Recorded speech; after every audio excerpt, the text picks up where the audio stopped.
This match will decide the United States heavyweight champion. Fans, introducing first of all, in the corner to my left, from the Soviet Union, 137 kilos, accompanied by Ivan Koloff, the Russian Nightmare, Nikita Koloff. His opponent from Virginia Beach, Virginia, 245 pounds, Magnum T.A.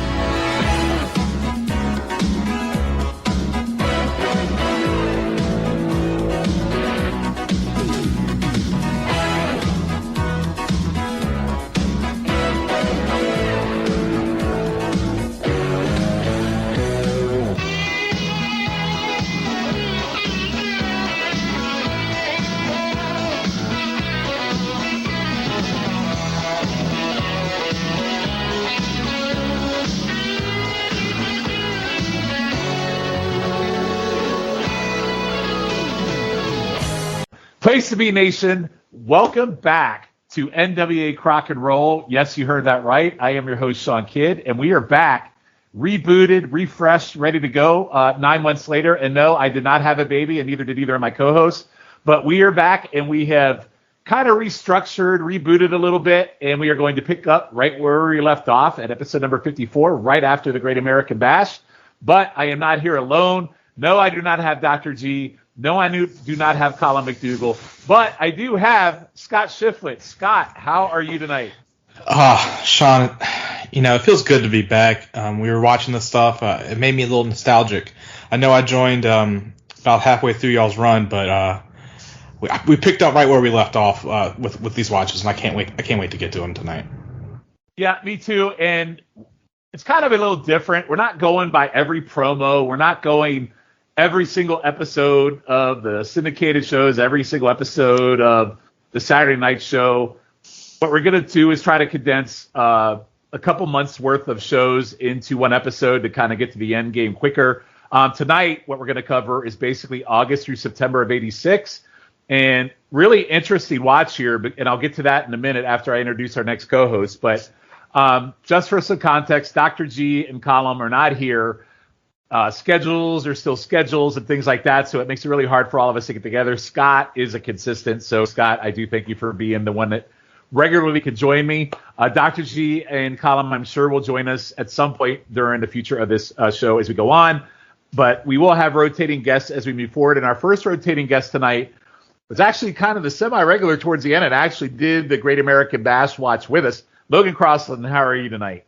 Yeah, after that pod, I kind of wanted to jump off the bus, but I got back on, and I'm happy to be here. So looking forward to talking about the matches we have tonight. Yeah, I think we have a pretty good set of matches to watch tonight. And for those of you that don't know, during the absence of NWA Crock and Roll, we did convert over to the North-South Connection and went back and watched some other WCW on the 7 Months of Danger, where we covered the Dangerous Alliance era of WCW. And as we record this tonight, we are 1 week away of recording the finale from that. So kind of refreshing to get back to this as we close out that chapter. And Logan, I do thank you for joining us tonight. And Logan will be a regular featured person on this, but again, he'll be more of a rotated guest. Schiff will be a regular here on the show, and we will be joined by others. And again, hopefully Dr. G and Colin will be able to join us here on occasion as well. So with that, let's talk basically about what Sean is saying is me and Sean are Arn and Rick. You guys can figure out which one is which.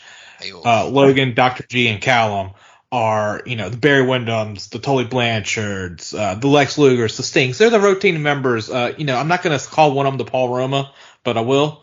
I was about to call myself that. So the Steve McMichaels, the Stids. Oh God, I hope none of you are the Benoits. Oh God.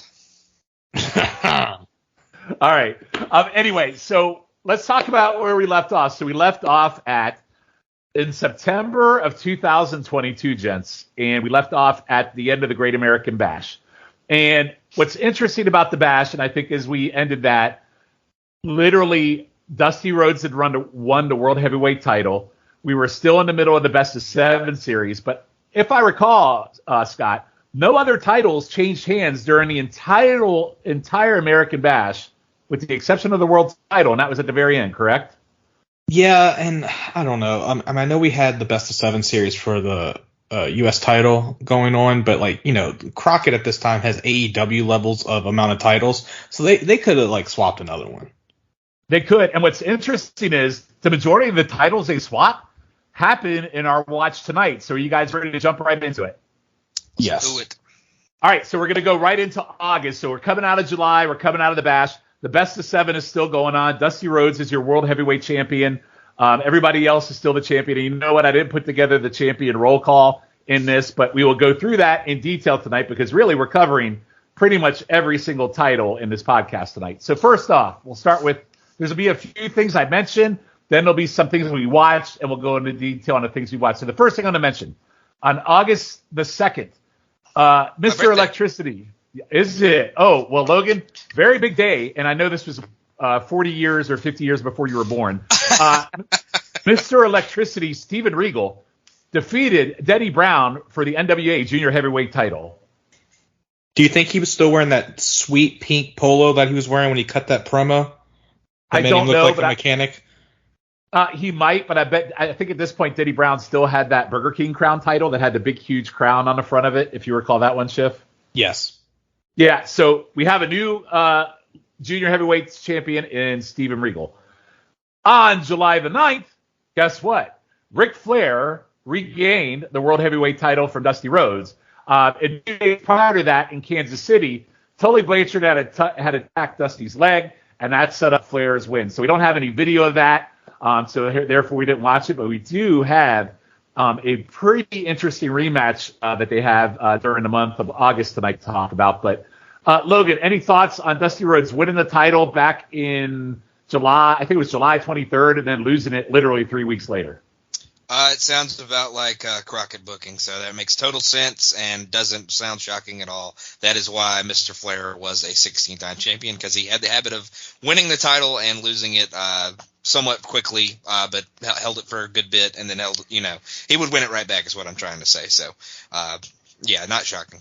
And actually, with him losing it in New Zealand, in Japan a couple of times, they think he's 19 or 23-time champion, but that's just recognized title reigns. Yeah. That is correct. And by the way, this would also be Dusty Rhodes' last title reign as a world champion. So he's 3-time champion. That would be his last one, and it only lasted 3 weeks. So, spoiler alert on the match we'll watch here later. Dusty doesn't become champion again, but there is an interesting development. We'll get to that later. So, right out of the gate, first 9 days of August, we have 2 new champions, new junior heavyweight champion. Ric Flair is world champion once again. So, we're going to jump forward to 2 matches that took place on August the 16th. Our first one takes place on Worldwide Wrestling in syndication. It is match number 6 in the best of 7 between Magnum and Nikita. So this continued on through the month of August. It did not complete during the Bash.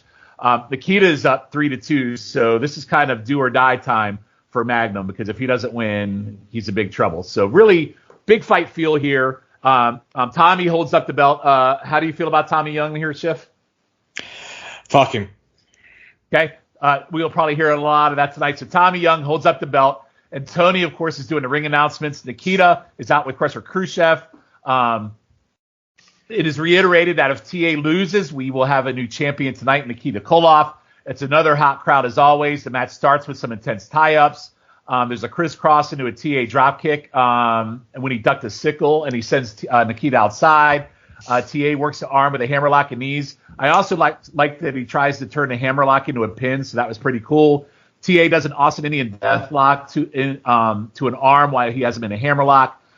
Really, I thought that was kind of cool because you don't typically see Indian deathlocks in an arm hold, which I thought was pretty neat. They end up outside, and TA keeps on the hammerlock and throws Nikita into the post. We come back for commercial, and Nikita's in control, but TA charges the corner, and Nikita rams his arm into the turnbuckle, and then Nikita comes back with a Cobra clutch.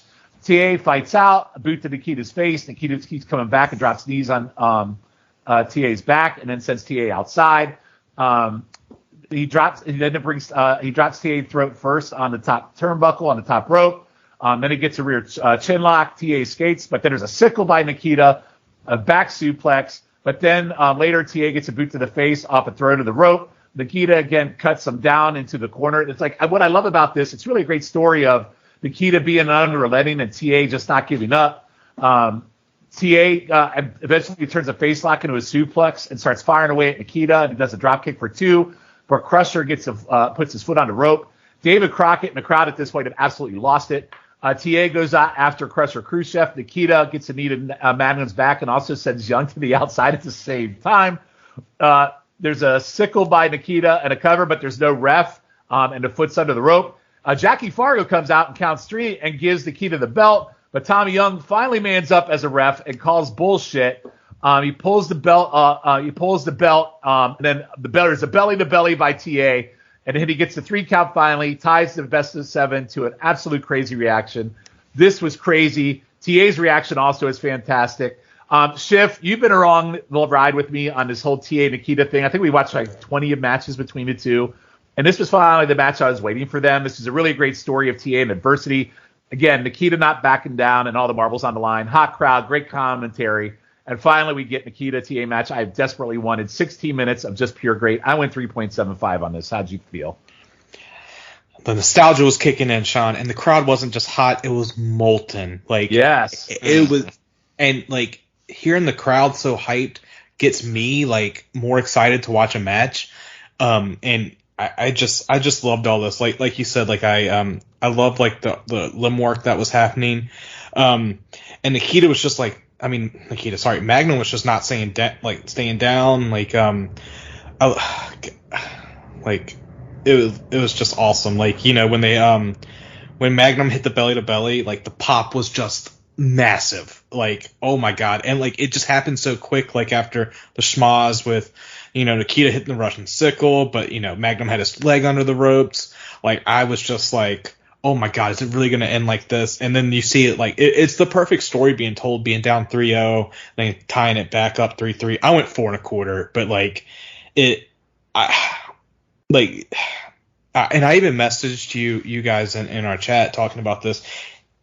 And I know I've said this on previous pods, but I'm just going to reiterate it because it's not much we're going to actually have with Magnum. It breaks my heart because this is probably the apex of his career, but it shouldn't have been. The apex should have come 4 months later when he would have won the title from Flair at Starrcade. But, you know, he was like a supernova and he just burned out sadly. And it was no one's fault. He fell asleep. It was the car accident. So like it just breaks my heart, man. Like It's just sad. Like, yeah, and unfortunately, on our next episode, we'll actually cover that whole thing with Magnum because the next episode is when we'll talk about it as an accident. But at least on this one, we actually get 2 matches tonight of these two, and this one just started off red hot right out of the gate. So you went 4 1/4. I went 3.75. Logan, what did you go? I'm going to go right in the middle. I thought it was great as well. Nikita took every kind of steroid before this match. He was absolutely geeked to the gills. Lots of lockups and good back and forth struggle early for the crowd. They were on fire.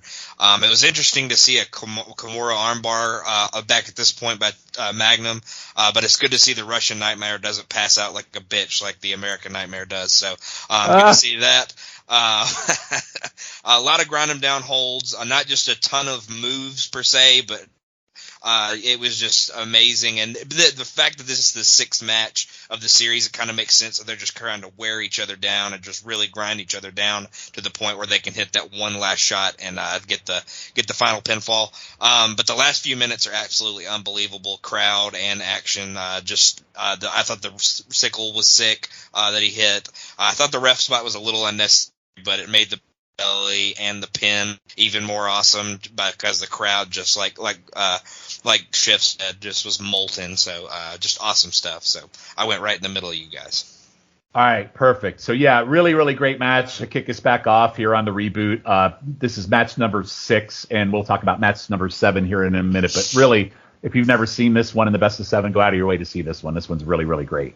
All right, our next match also. This one's actually from a house show, and it is from August 16th, 1986, and it is from Philadelphia. And it is a 2 out of 3 falls match for the World Tag Team titles. It is the Midnight Express versus the Rock and Roll Express. And if you remember from the Great American Bash, the Rock and Roll Express was actually had a lot. We're feuding with the Horsemen of Ole and Arn Anderson, and the Midnight Express was primarily feuding with Baby Doll, Magnum, and Dusty. So interesting rematch here for the World Tag Team titles that the Midnight Express won from the Rock and Rolls all the way back in February, and it's 2 out of 3 falls. So first fall, Morton had 3 atomic drops in a row on Dennis. That Dennis sold like fire. There was long heat on Morton and great tag work by the Midnight Express. Bobby hits the divorce court on Morton. The DDT to the arm move, which, maybe the first time I'd ever seen him use it, and he uses that a lot, but they call that move the divorce court, and I love that DDT on the arm. I think it's great. I thought it just looked savage. There was finally a hot tag. Robert hits a lightning quick small package on Eaton for a 3 count. I really like this because the whole entire first spot, typically with the Rock and Roll Express and Midnight Express, they start off super, super fast. I thought it was a little bit more methodical and slower pace for a Rock and Roll match. So fall number 1 goes to the Rock and Roll Express. 2, Robert went for the same small package, but Eaton breaks it up and pulls the rope down to send Robert over the top to the floor, which allowed Condrey to work his back with 2 backbreakers. And actually, I thought the second fall was a pretty late 3 count for the Midnights, working over Robert's back. So the Midnight Express win fall number 2. Fall number 3, the Midnight Express double team and beat up Robert. They hit a rocket launcher to the back, then a bear hug spot as they work the back continuously. Bobby then hits an awesome elbow to the back for its 2 because the foot's on the ropes. Robert finally hits a neat lift to Dennis for the hot tag. Warren gets a suplex to Condrey. Awesome top rope drop kick. Bobby comes in, but Robert blocks, distracted the ref to push Robert out. But anyway, so the ref is distracted. They push Robert out of the ring. Bobby goes up top and clobbers Ricky, who is pinning Condrey. Bobby covers, but is it legal as Robert stops the ref's pin? Dennis hits a sick running knee to Orton. A sick running knee to... God damn it. I fucking fucked my notes up, guys. So anyway, Dennis hits a running knee. I know. And then the Midnight Express double team Robert. Dennis goes back to Ricky, who has climbed the apron. He goes to body slam him, but Ricky reverses it into a small package for 3, and we have new tag team champions. The crowd again goes nuts. Cornette throws a fit. I thought this is a really fun match. Again, a little slower than some might expect, but I like the pace and the tag work by all. I didn't like the second fall too much, but I thought the first fall and the third fall were pretty great. I went 3.25 all in. Logan, what did you go on this? And I apologize for fucking my notes up. No, you're good. It happens to the best of us. I went 3 on it. Like you said, it starts a lot slower than I would have expected, considering that the Rock and Roll Express was in it. But I think it only lasts kind of as long as the Midnight Express were in control in that first fall, which wasn't super long, so the Rock and Rolls kind of come in and speed it up. There was one point where I think Eaton was about to get back body dropped, and he just elbowed whoever was back body dropping him in the back of the head. I've never seen that, but I really liked that reversal of that. Everything after the hot tag to the end of the first fall was great. Nonstop action and a solid surprise roll up to take it. I kind of with you. Good action to start the second fall, but it was kind of a weak finish, and there wasn't. It kind of slowed down a little bit more than I would have liked to at that point. They really wear down Gibson for a good bit. There was a pretty devastating running power slam followed by a slingshot splash that I thought was really cool. Good flying elbow by Bobby Eaton at one point. Morton finally gets the tag and comes in a house of fire. There are a couple of ref fuck-ups in this one, but Gibson luckily saves us from a possible other one, and then Morton gets the roll-up for the win. So, yeah, like I said, I went 3. Not the best match that I think these two teams have ever had, but a solid one nonetheless. Yeah, it was kind of house showish in a lot of ways, and again, like really slower pace, but again, pretty good title change, a little bit of change of pace between the two teams, but not a terrible match at all. Schiff, what'd you think? Surprisingly, I liked the start of the match, how it was a little slower because I feel they were pacing themselves because it was best 2 out of 3. Mm-hmm. So I enjoyed like that. It felt like it was like more psychological that they were doing. I liked how they were working over Condrey's arm in the very beginning, and like actually Condrey selling the atomic drop was great. And I was shocked at how much like Rock and Roll Express was in charge for fall 1. Like they swapped the psychology of the wrestling. It's usually like the heels get fall 1, and then like they have to battle, like, and then the baby has to battle back. So I like that. So like I like Robert getting the inside cradle to take fall 1 as someone who's had to watch a lot of 2 out of 3 falls matches for as we mentioned, 7 months of danger. I guess the timing is kind of shit. Yeah, talk about timing, I guess. Yeah. So, and I did like after Fall 1 that then, like, after that, Robert Gibson did not get any offense until, like, the last couple of minutes of Fall 3. Like, they were just working him over, like, with multiple backbreakers. Like, I even have, like, good shit is happening. That is my note. And, like, they were just dominating him. It was, like, what you love about a heel Southern tag team. Like, you know, that doesn't always, like, beg off. They can actually, like, fight in the ring, too. I loved when Ricky ran in after when it was tied 1-1 and like tried to help, but it's shown back and like the heels just like took advantage. That's something that Crockett and WCW tag team wrestling is known for.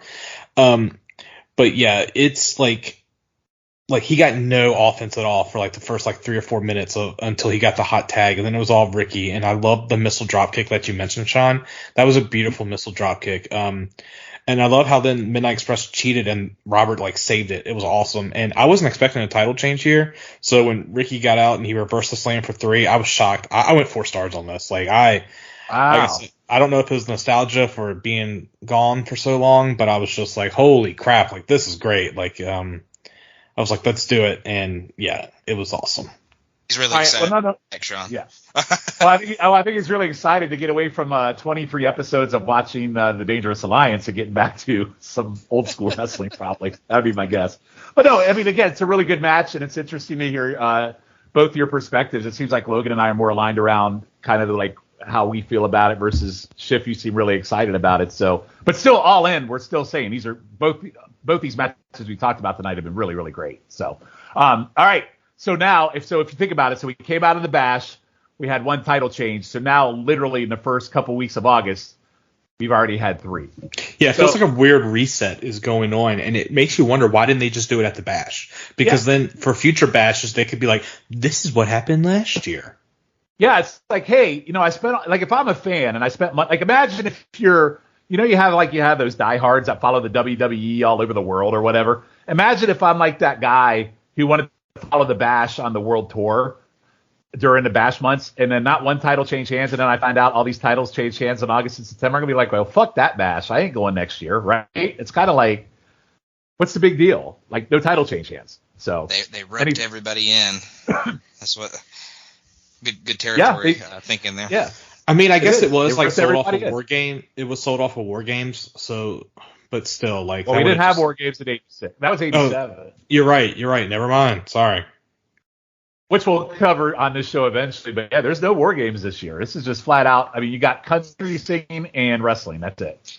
I think they knew people would show up to the Great American Bash Tour, so they were like, maybe to get more people to come after this, they would do a couple title changes. But then they have them roped in again and don't do another one for a while or something like that. I don't know. Yeah, and what's also interesting, okay, so our next match. So the last match we talked about with Nikita was on Worldwide. That was match 6. So this one is also on TV. So they give away the last 2 matches for free on TV, yet they didn't do anything. They didn't finish the best of 7 on the Bash Tour, but now I can sit at home and I can watch it. So here we are, guys. August 23rd. It is the final match of the best of 7 between Magnum TA and Nikita Koloff. So this is it. This is the final one. So we started off with there's a sickle duck by TA, a body press. Nikita kicks out, and TA drop kicks him in the back and sends him over the top rope. David actually he sends it into a fit, thinking Magnum would be DQ'd and he would lose the best of 7 on a DQ. I thought that was pretty funny. It should have, but Tommy Young sucks as a ref. Well, he goes, Tony says Young said it wasn't intentional and it was only momentum. He justified it in commentary shift. I don't know if you caught that or not. No, I did. That they always do that for the baby faces, never the heels. Sorry. Well, I also thought that was really cool by Tony and David to kind of sell that, by the way, to kind of save that from being a DQ. I kind of like that, actually. David really gets into TA working in Nikita's arms. Like, he's really into that whole, like, I don't know if he's having an orgasm or not, but he's like really into the arms and back yelling, going deeper and deeper. Like, he's really like having a fit. It's fantastic. He also gets pissed at Tommy Young paying attention to Ivan outside versus the match, which is typical Tommy. TA maintains a hammerlock on Nikita. The alligator rolls him outside, which I thought was pretty badass. TA holds onto the hammerlock and he throws Nikita's shoulder into the post. There's a top rope axe handle for 2, then another crisscross and leapfrog, and TA with an arm drag and keeps working the arm. TA misses a crossbody and falls to the outside. Nikita rams his back into the apron. Then Nikita works it back for a while, ramming it multiple times into the corner. Nikita actually does a one-arm slam and an elbow, and then there's a bear hug. I really like TA actually slips his hand through and hip tosses Nikita and comes back with an awesome punch as a drop kick. He covers by the rope, and Ivan pulls him out of the ring by his hair. But TA does a pile driver on the concrete. And then TA's back in and starts wailing on Nikita. Crusher Khrushchev out on the apron and distracts Tommy Young. TA gets a belly-to-belly to cover. TA goes after Crusher Khrushchev, but Nikita mounts the second rope with the chain and sickles him with the chain for 3 once TA turns around. David Crockett protests and is fucking livid, but however, Koloff is the U.S. champion, and this brings the series and the build that we've been talking about since January of '86 to a close. Again, great energy, with the chain being done. Tommy Young is an idiot. TA is an incredible fired up baby face with just no quit, and his evolution on this pod for me has been a story to watch unfold. And Schiff, you brought it up. What happens to him is a tragedy because this best of 7 series, even though he lost it, has sent him freaking with the rocket strap just through to the moon. So not as good to me as the match we watched earlier tonight, but still a really good match. I actually went 3 1/4 on this. So Schiff, I'll go to you. What did you think of this? I love the arm work. I wasn't as orgasmic as Crockett. He was out of control. Deeper. I was like, what the fuck? But I liked it because it takes away the sickle, so he can't use it. So I thought that was pretty smart. And I love Magnum missing the crossbody block and went on the floor. And then Nikita started working Magnum's back right there. And then Nikita actually dropped Magnum throat first onto the rope, which I loved. And Nikita was just working the back. Magnum was selling like it was like the end. And Nikita, even when he had the bear hug, Magnum was dead weight. And then Magnum got a hold spot with the sunset flip, and Nikita working the back. I thought Magnum was going to win, so I was blown away when he got when Nikita hit the super sickle with the chain.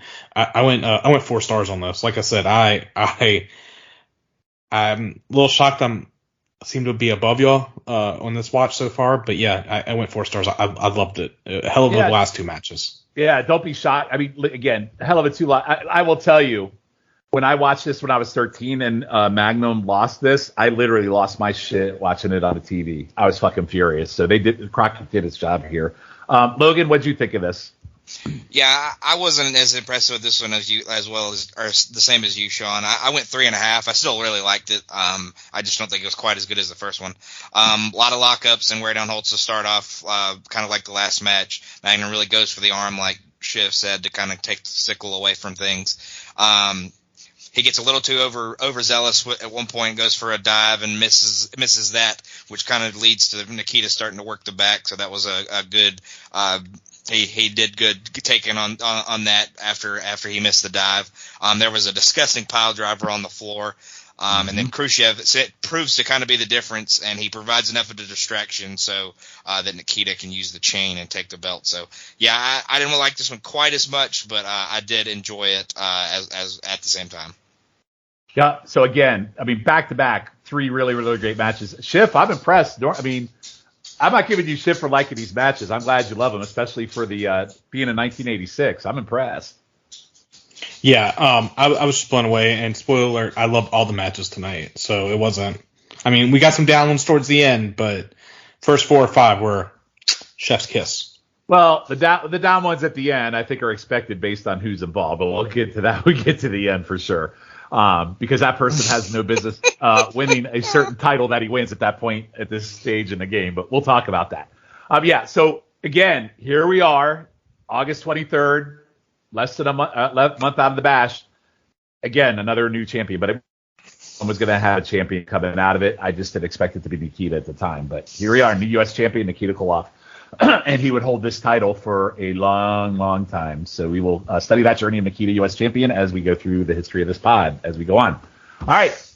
So also on August 23rd, also the same night, actually.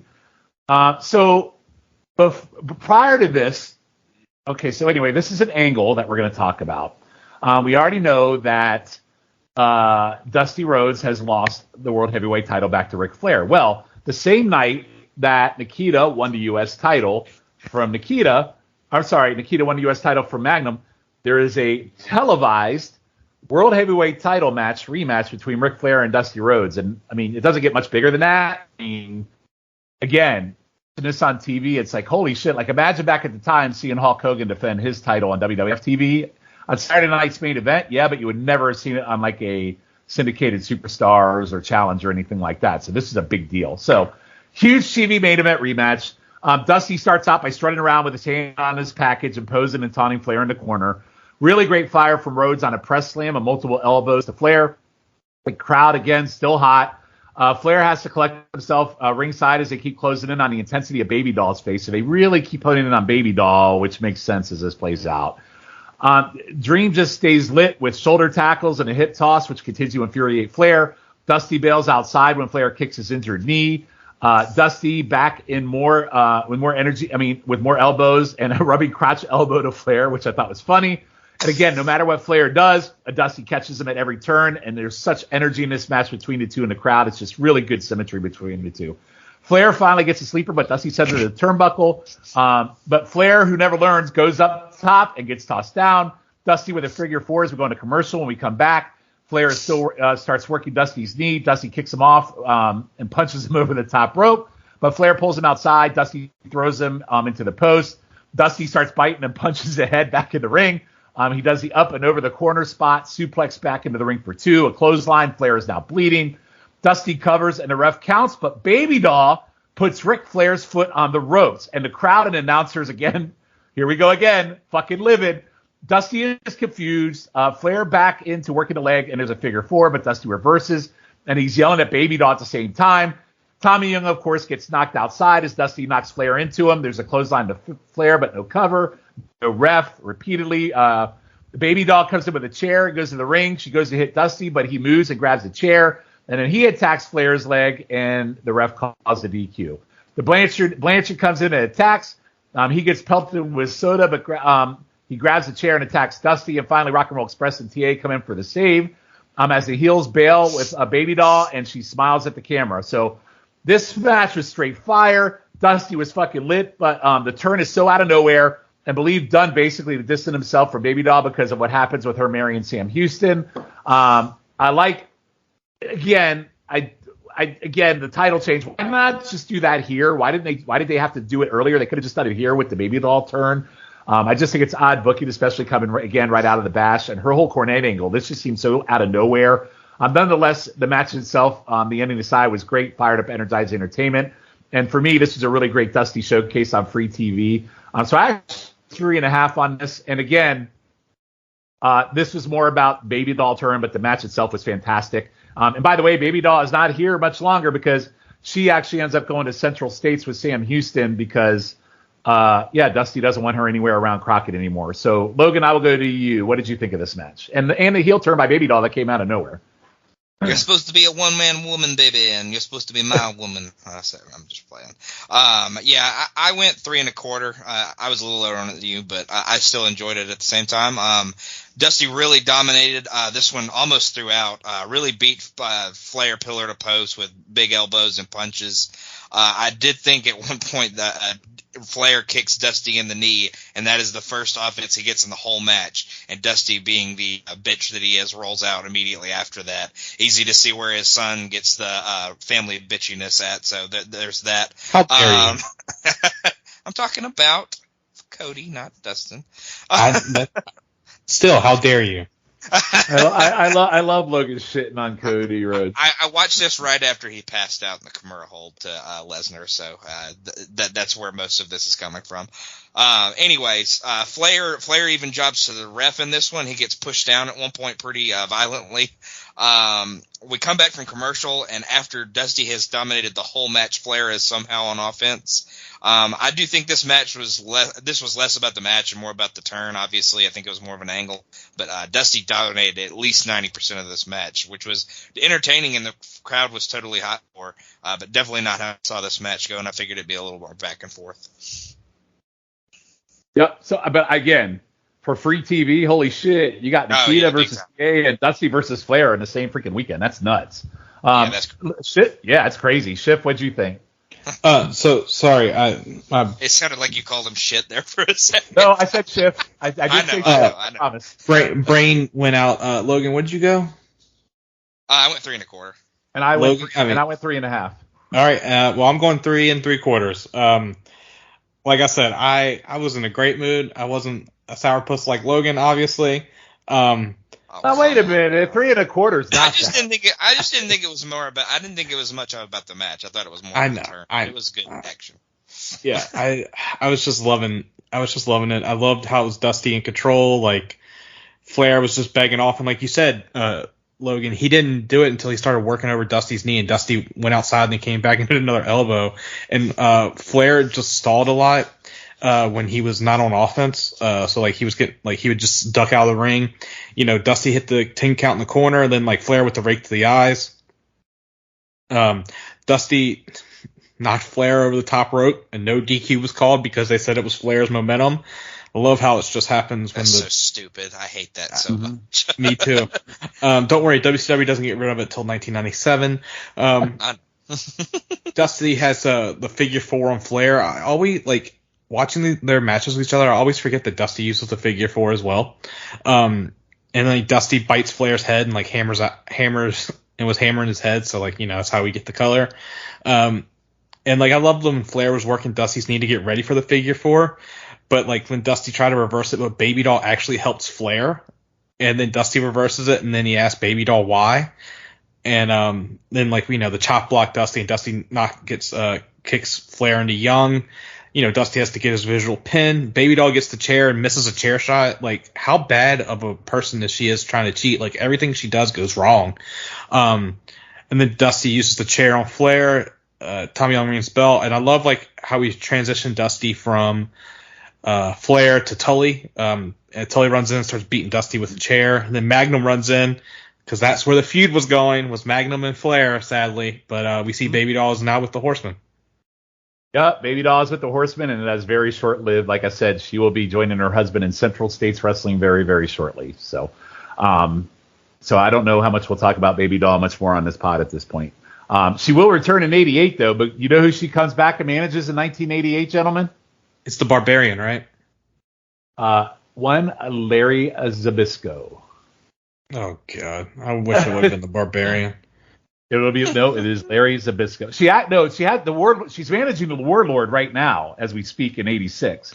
That's what it was. She does make an appearance in November for a short period of time, managing the Midnight Express, believe it or not. But it's only a one-off appearance when Jim Cornette's recuperating from his broken leg after falling off the scaffold. But then we don't see her again until she comes back managing Zbyszko. So you will see her. That was a Mad Lib you just said. Yeah, you like that? You like that? That was a word salad. Word salad. So you will see her again eventually, but it might be a little while. So again, Baby Doll has turned new U.S. champion, new junior heavyweight champion, new world tag team champions, and we're going to continue on this journey. So we did not watch these, but here's the next thing I'll mention. So on August 28th, 1986, podcast favorite, Colin McDougal's favorite wrestler, Wahoo McDaniel, beats Tully Blanchard for the national heavyweight title in L.A. Big Crockett territory there in L.A. I mean, come on, really?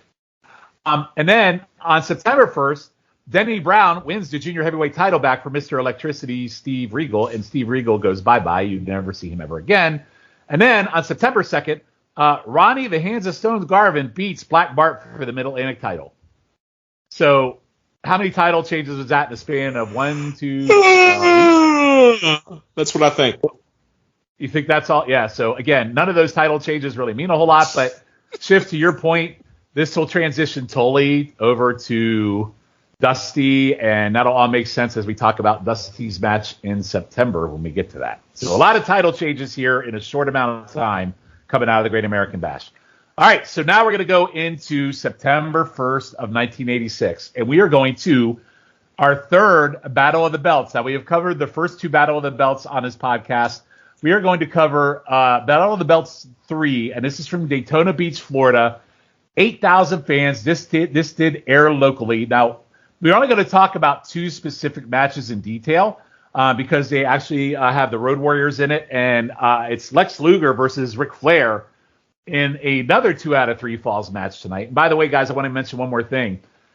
Magnum and Nikita actually have one more rematch in September on TV, which is also a 2 out of 3 falls match. So a lot of 2 out of 3 falls matches going on here. I did not put that on our watch tonight because obviously Magnum didn't win it. But if you ever want to check that out, that is from September. You can find that match on YouTube if anyone ever wants to check that out. So I will go over the other matches that were on this show. Logan and Schiff, feel free to comment, even though I don't believe any of you watch the other matches, just the 2 that we talk about, right? Correct. I didn't even want to watch one of the matches that you made me watch. All right, well, I did because traditionally the Road Warriors have really good matches on these Battle of the Belts. I made a mistake on this one tonight, unfortunately. So anyway, here's some other ones. Gordon Soley and Stan Rhodes on here, and I don't even know who Stan Rhodes is. The good news is we didn't have to listen to Mike Rams on commentary this time on Battle of the Belts, Schiff.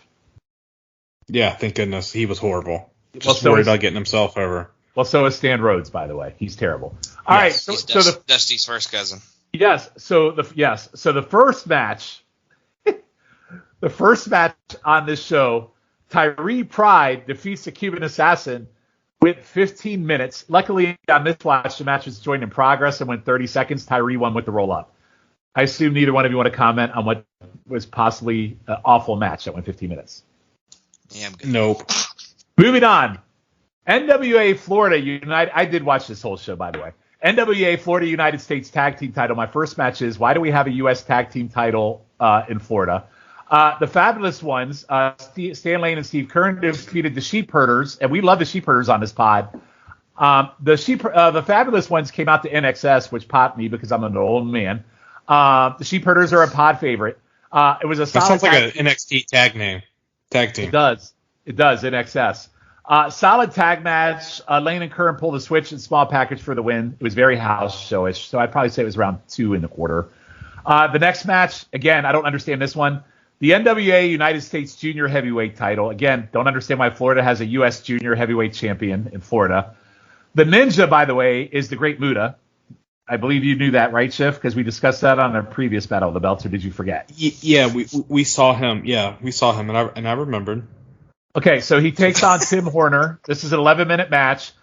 We will also see Tim Horner come to Crockett very soon as well. So you will be watching some Tim Horner. This is a solid match between the both. It was about 2.5 or so.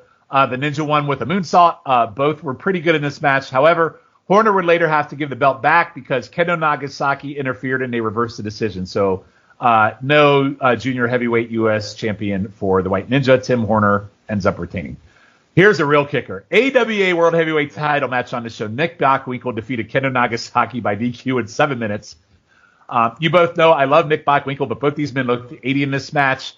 Kendo Nagasaki had the really bad Tom Petty hair. It was supposed to be Martel, but he couldn't be in the match, and the announcer sounded so bored at the end.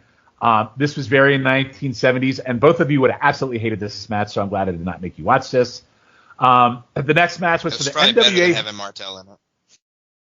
Okay, go fuck yourself. The next match, the NWA. You only hate You hate noted hater of Rick Martel in Japan matches. Logan Crossland. NWA Florida Bahamian title. I can't even say the word Bahamian. Bahamian. There you go. The NWA Florida Bahamian title match. Kendall Winham defeated Chris Champion by DQ in 4 minutes. So Champion, we will see again later down the road as part of a tag team that lasted for a little while, which was one of my favorites. I can't wait to talk about that. And Kendall will also see down the line eventually. Nothing makes me think Bahamas like 140-pound Kendall Winham guy. You. Yeah, that sounds about right. I feel like they just unnecessarily throw Florida into all of these title belts because doesn't the NWA Florida United States the tag team titles, doesn't that kind of contradict itself? Shouldn't it just be the United States tag team titles? Well, we're going to talk about just be Florida tag team titles. It should just be the Florida tag team title and Florida junior heavyweight title. We're going to talk about that later because we actually have a U.S. tag team title tournament for Crockett, but there's an NWA Florida. I mean, listen. Why does Florida have this many fucking belts to begin with? I mean, there's already a ton of belts at Crockett. Why does Florida need this many belts? Anyway. And I feel like the Bahamian title should just be the Bahamian title, so I don't know. Well, anyway, this match happened. Champion won by DQ, and we'll go from there. And the last match before the ones we talked about, they do have a Florida heavyweight title, and it was Ron Bass versus Barry Windham. The time ran out, but Barry won the belt that night to send fans happy, and we will talk a hell of a lot more Barry Windham on our next episode, because on our next episode, is it our next episode or the episode after that? Anyway, he becomes a regular fixture on Crockett, and he has a lot of great banger matches we'll talk about, but this should not be one of them. But so your new Florida heavyweight champion is Barry Windham, which leads us to Ron Bass didn't have a banger. Ron Bass, not a banger. Anyway, so the first match we'll talk about in detail for us for Battle of the Belts is the Road Warriors taking on the shock troops of Ed Ganter and Kareem Muhammad, and they were with Sir Oliver Humperdinck. This match goes 6.5 minutes, so all right. Anyway, so I will tell you, on the previous Battle of the Belts, the Road Warriors had some really, really great bangers. One of those matches they took on, I believe it was Stan Hansen and Harley Race, and that was a really, really fun brawl. But this one, oh my God. The crowd goes crazy for the Road Warriors. The Warriors have had they've had all-out brawls in all of them, and I've liked them on these shows. Hawk goes outside with Gantner. Animal drop kicks to huge Kareem outside. Kareem and Animal collide inside to a standstill in the ring. Hawk and Gantner stiff-ass clothesline each other. Heels work over Animal with some really terrible offense. They look very, very green. Although Kareem is supposedly a veteran. All four in the ring. Gordon calls it a rough, raw beef in ring. Animal kills the ref with a clothesline. A bunch of wrestlers come out. Chaos ensues. The brawl wasn't even that good. Too much wrestling, actually. Should have just let him go at it like the Road Warriors in previous Battle of the Belts matches. Also, my other question is, why do the Road Warriors have to go to a double DQ with these two? So here's what happens later on. Kareem would go on to beat Barry Windham for the Florida title later in the year before Windham goes to Crockett permanently. Close it down. Just close it down. Yeah. By the way, Gantner would also get a Florida title run, but he retired in 1987 for health issues due to steroid abuse. And he had a very sad ending. He had a lot of mental issues as well, and he committed suicide in 1990. And Kareem died of a heart attack in the mid-90s. This match was fucking awful. I couldn't even barely go half a star on this. Schiff, I'll let you. What did you think of this absolute shit show? This match sucks. So bad. Like I have a note that says basic match. Why isn't the Road Warriors destroying these people? Exactly. What was impressive was Animal slammed the 400-pound guy, which even though you said their names, I don't care enough to remember them. It was just basic power stuff, but no flow to the match. And like hot tag to Hawk, and he drilled the big guy with the forearm. Hawk was just beating everyone's ass. And then like all four fighting, ref gets thrown down by everyone. More refs come in, they get beaten down. Wrestlers come in to break the match. I gave it a 1/4 of a star, and it's literally just for Animal slamming the 400-pound guy and Hawk hitting the guy with a forearm. So yeah, this was one of the worst matches we've had to watch for this podcast, Sean. And as you guys can tell, I started off so hot, and then it's like this. I had to I just take a break after watching this match, and it was just 6 minutes, but it felt like 60 minutes. So Schiff, no comment on their opponents, one dying from a suicide and one from a heart attack not long after this. No comment there? Nope. Just RIP. Sorry to hear about their loss. Wow. Schiff being on his best behavior, Logan. So, Logan, what did you think of this match? God. No, it was pretty terrible. I'm going to go half star for the literal purpose of I laughed my ass off when the 500-pound African-American man went ass over tea kettle over the top rope. So that made me laugh real hard. I thought this match would be a squash, so I just put Warriors versus Jobbers. So I didn't even write the team name, kind of like Schiff said. This was a lot more competitive than I would have expected or liked it to be for the Road Warriors. I'd like to just see the Road Warriors kill guys in the ring. So it kind of made it worse for that reason. And they didn't look comfortable selling. And plus the double DQ made it even worse on top of that. So yeah, I'll go half star for the over the top rope bump by the 500-pound African American man.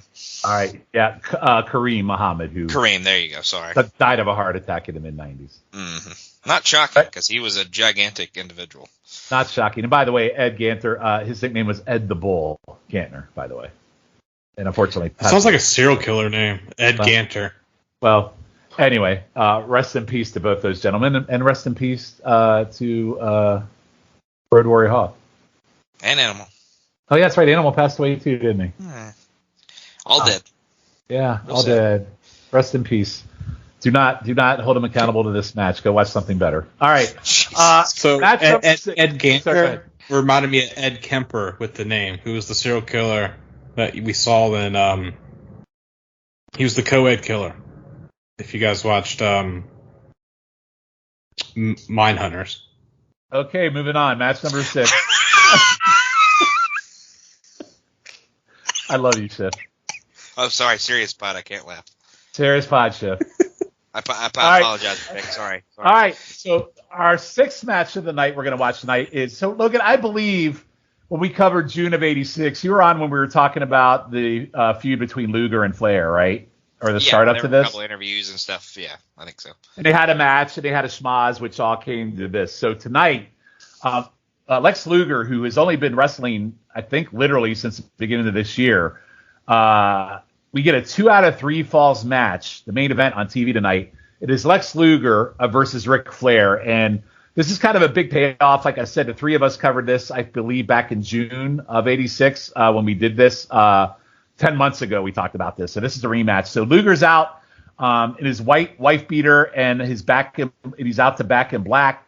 He is the current Southern Heavyweight Champion. So yet another freaking title belt here in Florida. This is 2 out of 3 falls, 20-minute time period. So I was a little confused by how that whole dynamic worked. So that was a little strange. So Flair out to the most non-Flair music ever, which is a song called Dance Champion by Kool and the Gang. So I don't know what it is. Every time he did the Battle of the Belts, Flair always came out to this weird-ass music. So they shake hands. Luger dominates early with his strength and no-sells Flair chopping forearms. Luger does 2 press slams. First one he did, but first one he did it by the tights, but he did it right the second time. Flair has had enough and then punches him in the balls as he comes off the ropes, which made me laugh out loud, literally. Luger is down for a bit. He comes back but misses a charge and hurts his knee in the corner. Flair gets a back suplex and works the leg. Flair is showing his strength, lifting Luger up a few times, which I thought was pretty impressive. He does a figure 4. Flair grabs the ropes, and we get the lamest 3 count in a figure 4 you will ever see to win the first fall. So the first fall goes to Flair and was really, really lame, I thought, in how he did it. So anyway, fall 2, Gordon also caused the lame pinfall, a good move by Luger to tap out to preserve the match in his career. Flair is right back to the leg, work on Luger. Flair misses a butt drop to the leg while it's draped on the top rope as Luger moves out of it. Luger hits a clothesline to Flair's chest out of the corner, power slam, and Luger gets 3 for fall number 2. And again, this is kind of the second time where I thought the fall was kind of lame. And again, this is kind of a big pinfall. This is Luger's first year in wrestling, and he actually has a pinfall over the world champion Ric Flair. So Flair really making it here. Even though, again, the first 2 falls I thought were pretty lame. So fall number 3, Luger gets a bear hug on Flair when he jumps from top rope. Flair in control later but misses a knee, and Luger rams Flair knee to the ring post. Flair with a sleeper inside. Luger runs him into the corner to escape. Luger with a sleeper press slam. Flair gets a back suplex. Luger knocks Flair down. Really great back and forth action between the two. Flair sends Luger outside. Lex throws Flair into post, and Flair is busted open. Luger does a press slams him into the ring and punches a cut. Flair fights back in a figure 4 again using the ropes, but Luger reverses it, and Luger gets a power slam for 2 with 30 seconds to go. There's a bear hug, and the time limit expires. The crowd is furious, so 2 falls each and 1 draw. Flair retains. That last fall was fucking lit. The crowd chants bullshit loudly. This was pretty great. I hated the first 2 actual falls and what they were, but the third fall match itself, for me, the third fall was 4 stars. The other 2, but all in, I went 3.5, and we will see Luger again also very, very soon. So, Schiff, I will go to you first. What did you think? I really like this overall. Third fall was... Yeah, I agree with you. Oh, yeah, definitely. What you can see from the very beginning is Flair and Luger have great chemistry, which we'll see later on in this watch, like towards the end.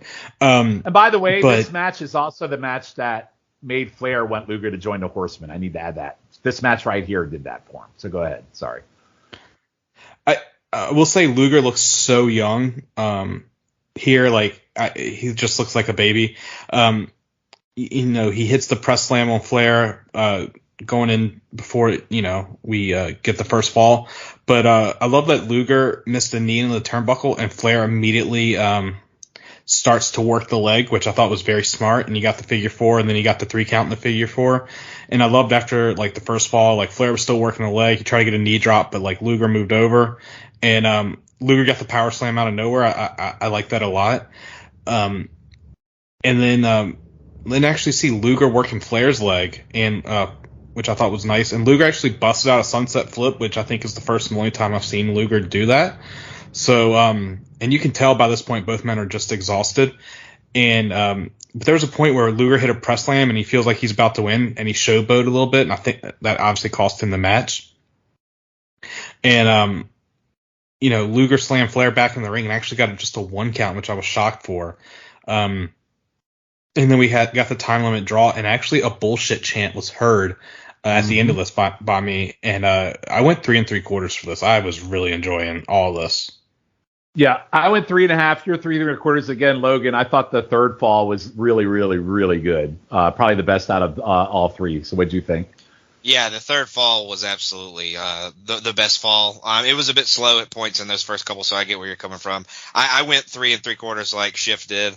Like I said, the match starts out kind of slow. Flair trying to kind of outwit Luger while Luger overpowers him. Things kind of start to pick up when Luger just kind of starts flamming Flair around, and then Flair starts working the leg. I kind of like that he actually got the 3 count in the figure 4. It is kind of lame, but they count on that a lot of the times that they don't actually get it. So I kind of like that we saw that somebody actually went down to the 3 count on the figure 4. The sit down splash that Flair did that he missed, it had to hurt the hell out of his ass because he landed just ass first straight on the mat. I felt like that had to just reverberate through his body and just feel awful. I thought this power slam to end fall 2 was awesome. But yeah, this is just an absolute war. The 2 guys beat the crap out of each other. Was slow at points, but overall was great. I hate time limit draws. Probably would have gone higher if it wasn't that. But I understand the necessity at this point. But yeah, 3 3/4, loved it. Yeah, the 20-minute time period draw thing. I mean, it was just very, very. I mean, the match total time was 31 minutes and 18 seconds. So that whole time limit draw thing was really, really weird. So yeah, I just don't like them in general. But I get why they were necessary in some of these situations. Yeah, but I mean, again, for Luger being in his first year, I mean, it's just insane how good this match was. So yeah, this would be one that I would say, along with the best of 7, that first one we talked about, I would say go watch this one. This one was really, really good. That Battle of the Belts, probably the only match on that Battle of the Belts show that I would actually go out of my way to watch, to be honest with you. All right, so we will go back to that's Battle of the Belts 3. So now we will go to September 9th, and we are going to the syndicated shows back on Crockett. And once again, we have another title match, and it is for the World TV title. So Dusty Rhodes did not win the world title back from Ric Flair on the match we talked about. So he is now going to challenge Arn Anderson for the TV title. So Arn has held the title since January, where he won it in the tournament. And if you remember, he won it in a tournament when Dusty was stripped because Dusty couldn't defend it because the Horseman had attacked his leg. So this is a big match here. And by the way, Schiff, the return of Trucker Hat Arn. We haven't seen Arn in his trucker hat in a long time, by the way. Yeah, it's the best kind. Yeah. Yeah, so really Logan, is. I don't know. Have you ever been privy to trucker hat Arn? I think I've seen it a time or two. So yeah, I mean, Arn's awesome. Arn's could wear honestly anything, and he would look awesome in it. A fedora, a trucker hat. The fedora. I love the fedora Arn and trucker hat Arn. We don't get to see it enough. So anyway, Johnny Weaver does a really great job of telling the story of these two in the history. So we don't talk about Johnny Weaver a whole lot on this show, but normally it's Crockett, and normally it's normally it's Tony, but I think Johnny Weaver really does a really good job here just telling the story of their history. Dusty does a lot of taunting and false elbow poses, and crowd loves it. Dusty does spinning punch to Arn on a sunset flip attempt. Arn works the arm, does some nice knees to the side and an arm, and then goes to the leg, pulling the tape off of it and rubbing his elbows into it. I freaking love Arn limb work. Dusty escapes a spinning toe hold with a pretty weak punch to Arn's leg. Dusty goes for a figure 4, but Arn's previous leg work causes him pain on the twist, and he collapsed. And again, I love the sell of this. Arn goes right back to the working leg, but he escapes and throws Arn outside. He goes to drop a knee to Arn outside, and Arn moves at Dusty's knee, hits the freaking wood, which looked absolutely hurt like hell. Arn attacks the leg and throws Dusty back into the ring, but Dusty up and beats Arn when he rolls in with punches, but Arn kicks the leg. Arn up by the ropes, sleep off, but clothesline by Dusty. Dusty throws Arn into the ropes, but he collides with Ref, who falls out of the ring. And by the way, it is not Tommy Rung. It is actually a Hebner this time, and it falls out of the ring, and not Young. And as Arn falls, he literally sweeps Dusty's legs, which was really fucking smooth, and Dusty falls. So I love that spot. Arn grabs the chair, and he goes to smack the leg, but Dusty moves. Dusty's up, and a DDT to the chair, the ref in, and we get a 3. And Dusty Rhodes is the new World TV Champion to a crazy crowd reaction. The Midnight Express run in to check on Arn, which I thought was weird because there's no Horseman. Post-match, Dusty conducts an interview about everything has been taken away from him, but you can't take his heart. He calls out the rest of the Horsemen. He says he's coming for them, and Baby Doll knows where she can kiss him. I really love the limb work and the selling in this. A lot of little things that made this match really, really good for me. I went 3 1/4 in this. I really, really enjoyed this match. Logan, what did you think? Yeah, I went 3 on it. I kind of expected it to be a little bit better than it was. It was a lot of limb work, and it kind of bored me at points. But it's Arn Anderson limb work in '86, and I have a soft spot in my heart for that in this time frame. So yeah. If it was anybody else, I probably would have gone much lower. But I do think that this was a perfect matchup of guys. Dusty throws great punches and stuff like that, and Arn sells them better than pretty much anybody in the business. But yeah, I went a little lower than you at 3, but I was just a little bit disappointed in it. Kind of wanted a little bit more action, and it was a lot of limb work. But yeah, like you said, Arn is one of the best at doing that. So still pretty good. Yeah. So yet another title change. And by the way, by the time we get to the end of every title at this point in Crockett has changed since the end of the Bash. Now, every single title has changed. Every single one. And we're going to talk about a new title that's created too here in a minute. Schiff, what did you think of this match? I really enjoyed this match. I went 3.5 on it. I love that Dusty, like Arn working over Dusty's leg, and then Dusty tried to figure 4, but couldn't hold it. I really enjoyed that. And Arn's working the leg and screaming, ask him. And like how you said, Sean, when when Arn just kicked Dusty in the leg and he just like drops like a sack of potatoes, it's just great selling. And Dusty hit a nice clothesline on Arn, who's coming off the top rope, which I really liked.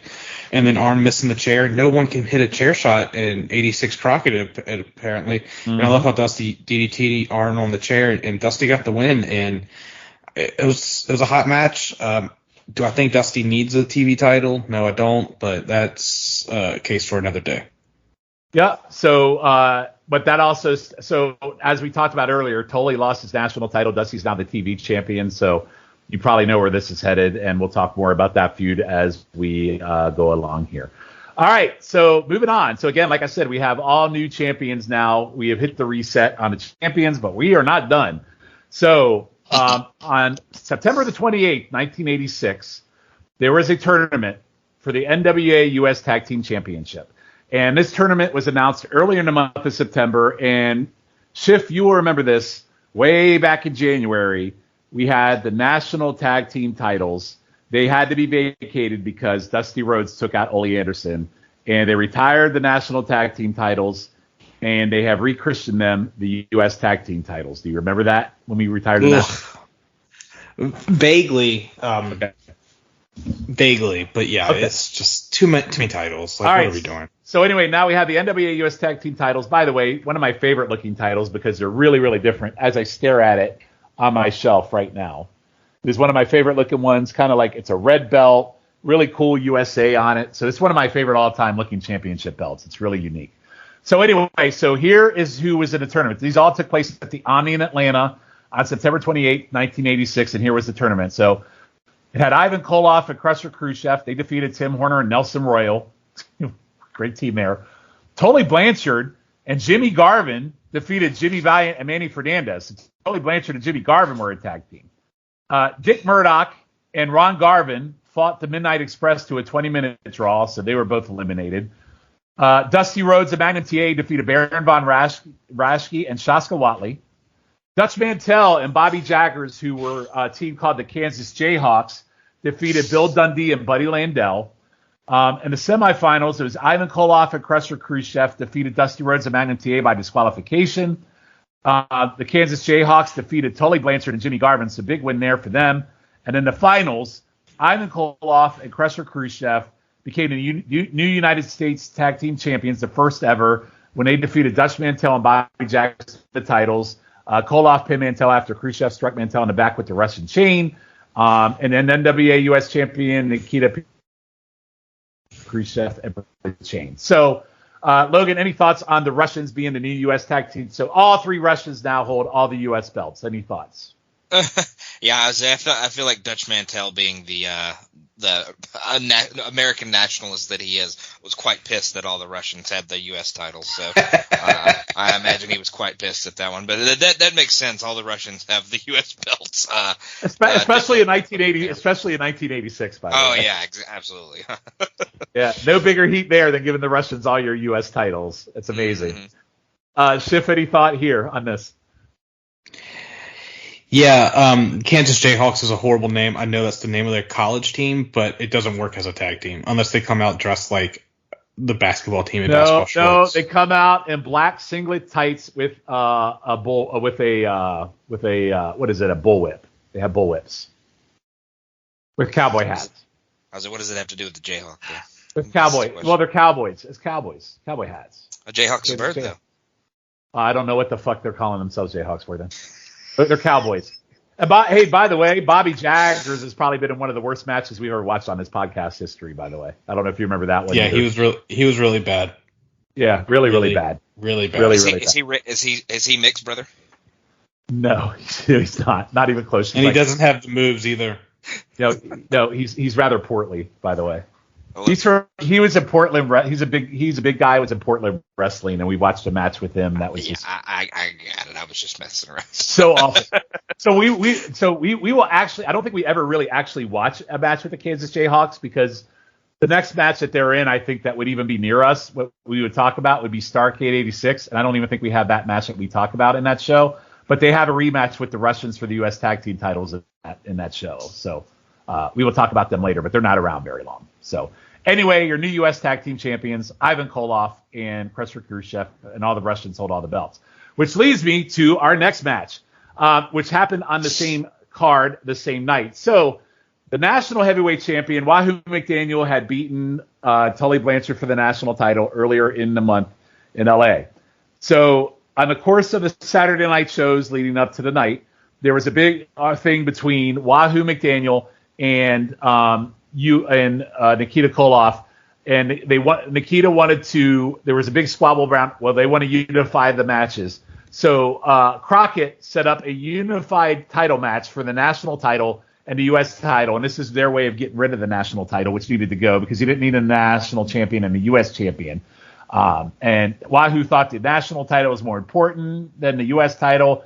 And Nikita thought the U.S. title, and it was a big debate over who was the number one contender. Just unify the belts, and you can take one belt out of the game, and this is where we're at. Unfortunately, Wahoo McDaniel is the one that has the belt. So obviously they didn't want to do Nikita versus Wahoo or Nikita versus Tully, so we get Wahoo versus Nikita. So here we are. Ivan's out with Nikita. I have no idea who these freaking announcers are on this match. I've never heard of either one of them.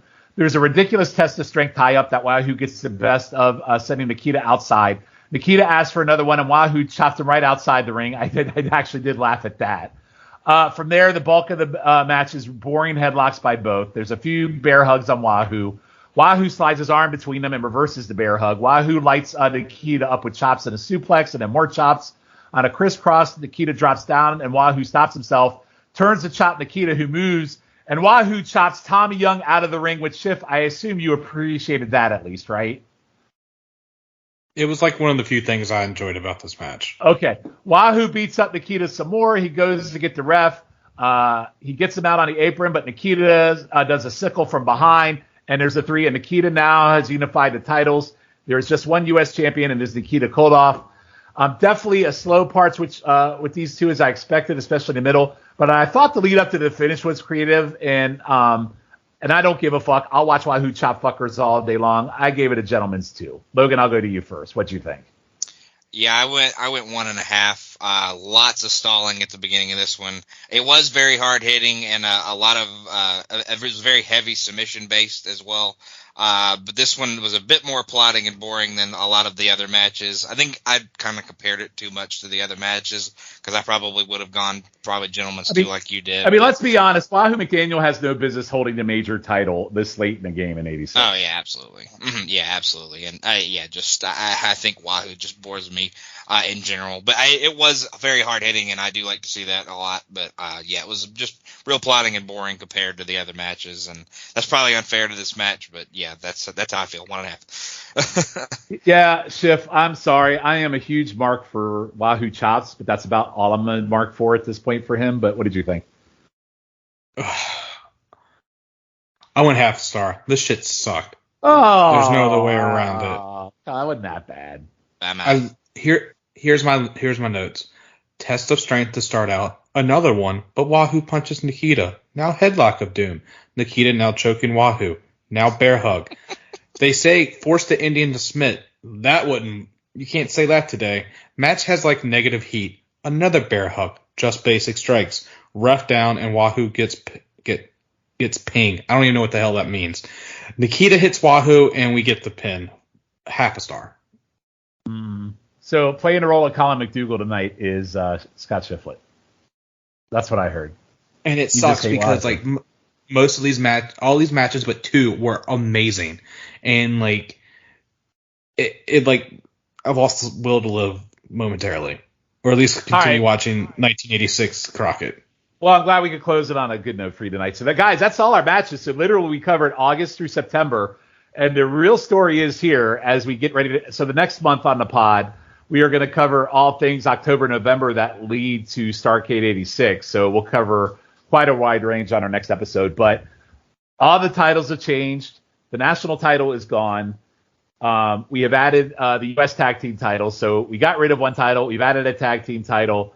Too many titles, but it all sets up nicely as we head into the build to Starrcade 86. So I'm not going to do awards anymore on this show because it's more about telling the timeline, the stories of what's going on. But I will we'll talk about what we thought our best and worst matches were and then our overall thoughts. So best match for me was the first Magnum versus Nikita, followed closely by Luger versus Flair. Schiff, how about you? Going by star ratings, it is the Magnum and Nikita, and then it's the Rock and Roll Express versus Midnight Express. Interesting. Logan, what about you? Yeah, definitely the first Magnum and Nikita match, number 6 out of the best of 7. Okay, and then yes, game 6, yes. Okay, and then on the overall thoughts. So for me, overall, it's just an interesting watch. I think, the best of 7 wrap up was great. All the freaking title changes are really, really interesting. The Flair versus Luger thing from Florida is outstanding. It's just odd that they did all this like out of the bash, like just some weird booking, but overall, really, really solid watch. And it has me excited for the build of Starrcade because that's really what this is at this point. It's like, hey, we're coming out of the bash. We're going to reset everything. And as we get into October, November, we're going to move towards Starrcade, and I feel like that's really it. So I thought this was a really good overall watch. Schiff, what'd you think? Yeah, I would give this a 5 out of 5. 4.5 out of 5 because those two matches sucked, but yes. Yeah, I mean, I'm not looking to rate it. I just think overall it's just a really good, solid thing of Crockett. I mean, I know you're going Danger Pod. You're like Danger Pod here. We're not in Danger Pod shit. It's just overall how you felt about it. Okay? Oh, well, it's great to be – I loved it. All right, great. And Logan, what did you think overall? Well, the rules of that award at the end of that pot is made up, and the numbers don't matter. So I'm just playing. That is correct. That is at this point they sure don't. No, but I thought this was a really strong episode. A lot of good matches, some crappy ones, but for the most part, I thought it was really strong. It is kind of weird that they do all these title changes out of the bash, but I think they know that like the bash is a big deal. A lot of fans go to that one. A lot of fans look forward to that one. And though they may have not gotten the title changes there, to get them and hook them back in as they head towards Starrcade, they do a bunch of title changes on TV. So you're like, come to our shows. You might see a title change because we just did a bunch right back to back here. So, and kind of like Schiff said earlier, maybe it was kind of a reset to figure out where they wanted to go next. And obviously, plans will change even further with the accident that we'll talk about in the next episode, obviously. Yeah, so what leads me to our next episode. So again, we'll talk about October into November, and so the hot topics on the next one. So we'll cover a lot of the angles that lead to the major matches at Starrcade. So yes, unfortunately, we will talk about a Jimmy Valiant because there is a match between Valiant and Jones. And one thing I do promise you guys that you will appreciate on this reboot, we do not have a lot of Jimmy Valiant on this podcast, but no Big Mama. Take a start. We do have a very, very, very amusing one-time Big Mama appearance on our next podcast. You will not see Big Mama after that ever again. But there is a very funny video that it will be very humorous, but you have my word. So we'll talk about that. We will also talk about the first appearance of one ravishing Rick Rude coming to Crockett. So, Schiff, did you know that Rick Rude came in this early? Yeah, I know that he eventually even becomes tag team champions with Manny Fernandez. We will talk about that. We will talk about the Rock and Roll Express and Anderson's feud heating up now that Anderson's no longer TV champion. We will talk about Magnum TA's accident and what happened with that, and how Dusty booked on the fly and a major face turn that happened because of it. And I think everybody knows which one leads to the formation of the Superpowers. We also have a major feud that starts between the Road Warriors and the Midnight Express that leads to a legendary scaffold match. And Logan, great news for you. I believe you will be on the next episode. I believe Schiff, you will not be because you will be on vacation. We will have a match between the Funk Brothers and the Road Warriors from Japan that we will talk about, Logan. Ooh, that sounds pretty good. I hope that goes back to or goes better than our last trip across the pond. So well, it is YouTube roulette favorite the Funks against the Road Warriors. So I'm going to cross my fingers. In 1986, that has the potential to be pretty fucking great. I hope. Yeah, I'm looking forward to that one for sure. Yeah, Schiff, I'm sorry you'll miss that one, but I will send you the link so you can watch it because I would think you'd probably thoroughly enjoy that match. I would imagine. Yes. All right. If it's them beating the hell out of each other, yes. Yeah, well, I haven't watched it yet. I'm going to keep my fingers crossed and hope for the best. So, yeah, a lot of stuff to talk about on our next episode that'll lead to Starrcade. And then the episode after that, obviously, we'll talk about Starrcade 86. So, Scott and Logan, thank you for joining me tonight on the official reboot of episode number 55 here on Crock and Roll. The other thing I'll add, guys, on this is there is no set time frame for us to drop this pod. I know before we were on an every 2-week cadence. One of the things in us coming back is, you know what? When we have the time to watch, when we have the time to do it, we will record the pod. So there will be no official schedule to this. I do appreciate Scott, the Podfather, Criscolo, allowing us to record this pod and say, hey, when you're available to do it, let me know, and then dropping it when it drops. But we will definitely shill it on Twitter and on all our platforms. So more to come, but just happy to get this first official reboot out of the way. So before we go, Scott Shiflett, anything you would like to plug that you are doing besides this rebooted podcast? Just check out everything on all 3 feeds, the pop feed, the wrestling feed, and the no-so feed. Just everyone's just doing great work. Yeah, glad to be back. All right. Logan, how about you, since you are the cornerstone of PTPN pods at this point? You said it, not me. We may have a episode of YouTube Roulette coming out somewhere in the near decade. So look out for that whenever it does come out. Chicken Salad and Starflation, I do that with Ben and Callum. We just recorded the anniversary show that Sean joined us for. On Chicken Salad. Which I actually had fun on. That was a very fun episode. Yeah, you say that like it's shocking. I'm just kidding. Oh, I hadn't been on it in a year. Well, you never know with that show, but it'd been a year and I actually had a really good time. So yeah, we watched Vengeance 05, so that was a lot of fun. We watched a good show for our anniversary. And then Highway to the Impact Zone, we are about to record the Sacrifice 2006 episode, so check that out. And then Who's Next with Andy Atherton is a current day NXT pod, so check all the feeds out and check all those shows out. Yeah, Logan on almost every podcast on every single feed at this point in time. Yeah. As for me, obviously this one when we can, I will just plug right now. Go listen if you have not listened to it or you don't know about it on the North South Connection. Schiff, Logan, and Matt Souza and Jacob Williams joined me for the journey of the Dangerous Alliance, the 7 Months of Danger pod.